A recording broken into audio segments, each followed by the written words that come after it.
Writing biography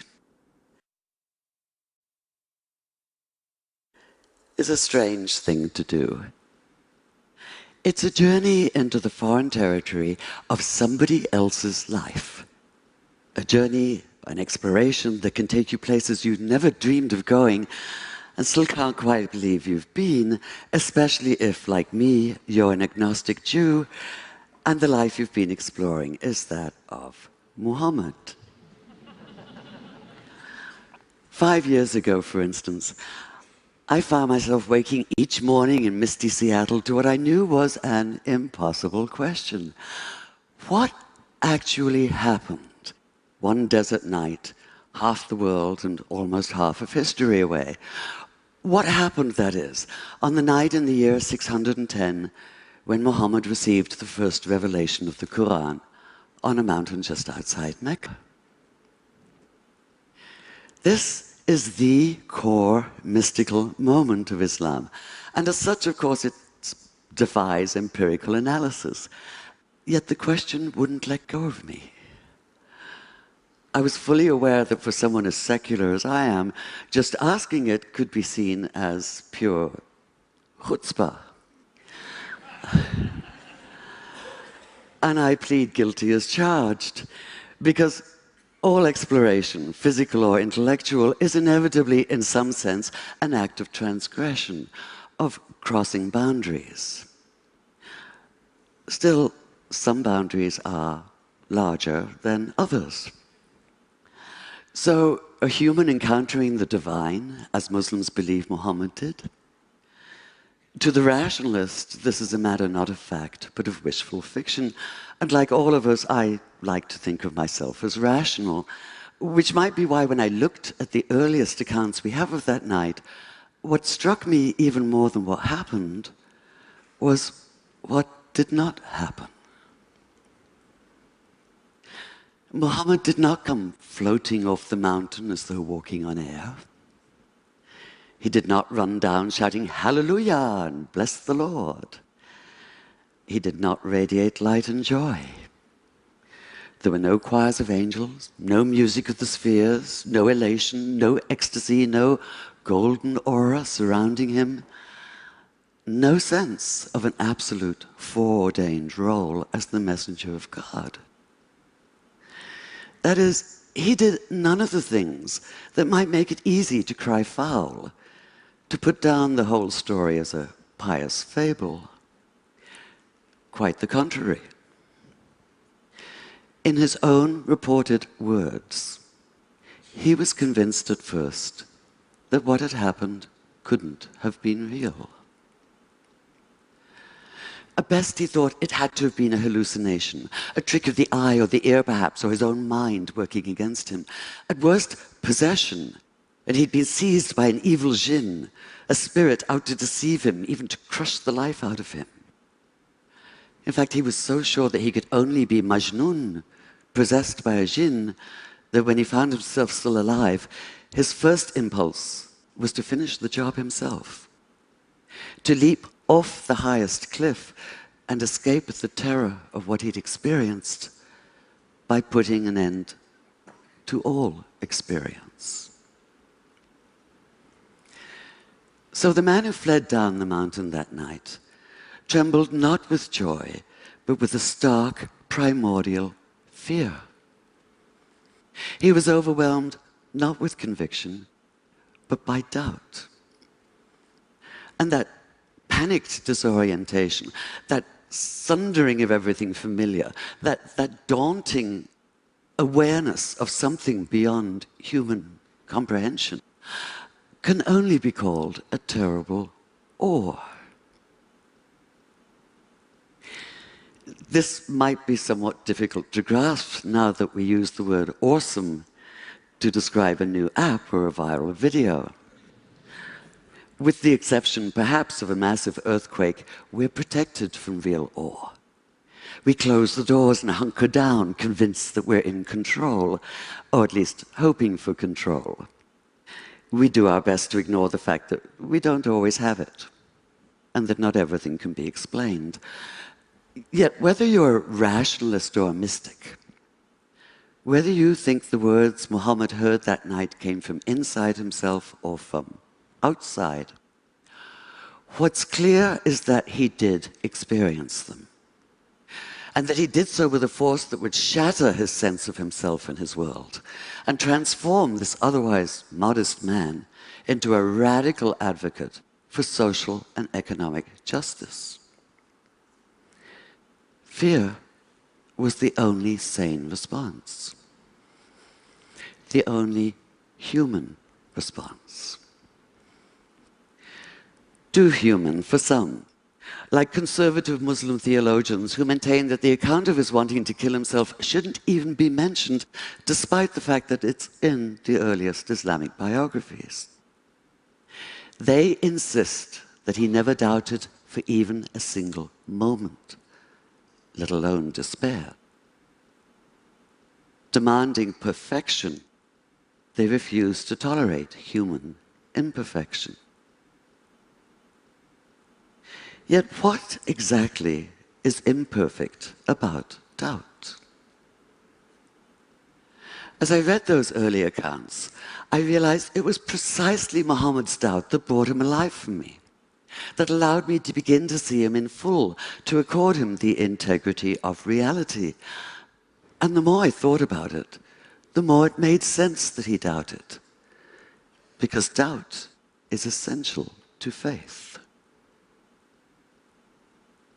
If this seems a startling idea at first, consider that doubt, as Graham Greene once put it, is the heart of the matter. Abolish all doubt, and what's left is not faith, but absolute, heartless conviction. You're certain that you possess the truth, inevitably offered with an implied uppercase T, and this certainty quickly devolves into dogmatism and righteousness, by which I mean a demonstrative, overweening pride in being so very right. In short, the arrogance of fundamentalism.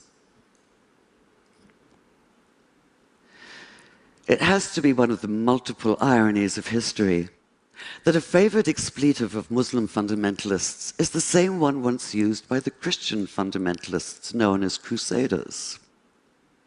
Infidel, from the Latin for faithless. Doubly ironic in this case because their absolutism is in fact the opposite of faith. In effect, they are the infidels. Like fundamentalists of all religious stripes, they have no questions, only answers. They found the perfect antidote to thought and the ideal refuge from the hard demands of real faith.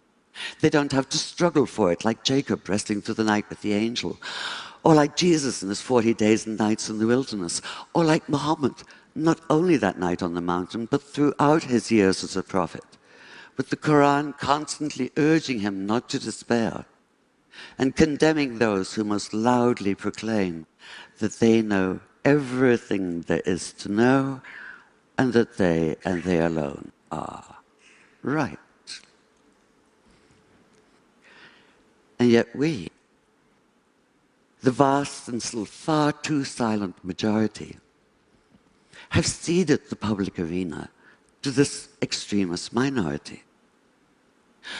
We've allowed Judaism to be claimed by violently messianic West Bank settlers, Christianity by homophobic hypocrites and misogynistic bigots, Islam by suicide bombers. And we've allowed ourselves to be blinded to the fact that no matter whether they claim to be Christians, Jews, or Muslims, militant extremists are none of the above. They're a cult all their own, blood brothers, steeped in other people's blood. This isn't faith. It's fanaticism, and we have to stop confusing the two. We have to recognize that real faith has no easy answers. It's difficult and stubborn.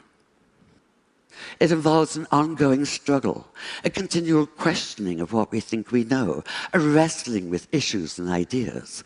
It goes hand in hand with doubt, in a never-ending conversation with it, and sometimes in conscious defiance of it. And this conscious defiance is why I, as an agnostic, can still have faith. I have faith, for instance, that peace in the Middle East is possible despite the ever-accumulating mass of evidence to the contrary. I'm not convinced of this. I can hardly say I believe it. I can only have faith in it, commit myself, that is, to the idea of it.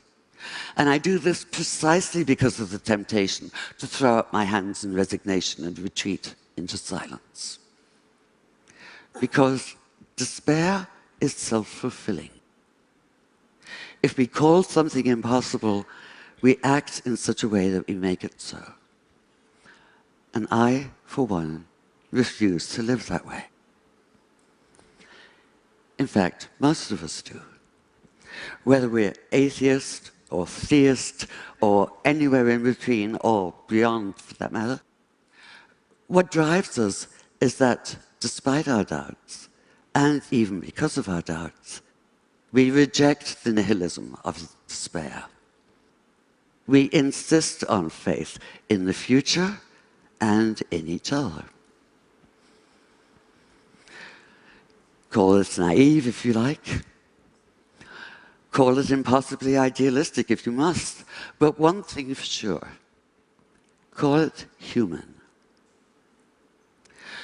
Could Muhammad have so radically changed his world without such faith? Without the refusal to cede to the arrogance of closed-minded certainty? I think not. After keeping company with him as a writer for the past 5 years, I can't see that he'd be anything but utterly outraged at the militant fundamentalists who claim to speak and act in his name in the Middle East and elsewhere today. He'd be appalled at the repression of half the population because of their gender. He'd be torn apart by the bitter divisiveness of sectarianism. He'd call out terrorism for what it is, not only criminal, but an obscene travesty of everything he believed in and struggled for. He'd say what the Quran says: anyone who takes the life of all humanity. Anyone who saves the life of all humanity. And he'd commit himself fully to the hard and thorny process of making peace. Thank you.